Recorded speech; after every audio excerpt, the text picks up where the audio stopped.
Napasar na sa second reading sa Kongreso ang balaod nun nga mousbaw sa suhulan sa mga empleyado sa gobyerno.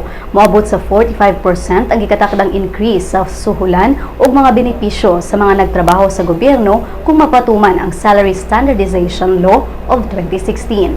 Ang House Bill 6268 kinahanglan pang sertipikahan ni President Aquino usa kini maaprubahan sa ikatulo og final reading aron mamahimong balaod. Lakip-usab sa House Bill 6268 ang dugang 14th month pay ug enhanced performance-based bonus nga ipatuman sud sa 4 ka tuig. Gidahom o gihandom nga mapatuman ang usbaw sa suhulan sugod Enero sa sunod tuig.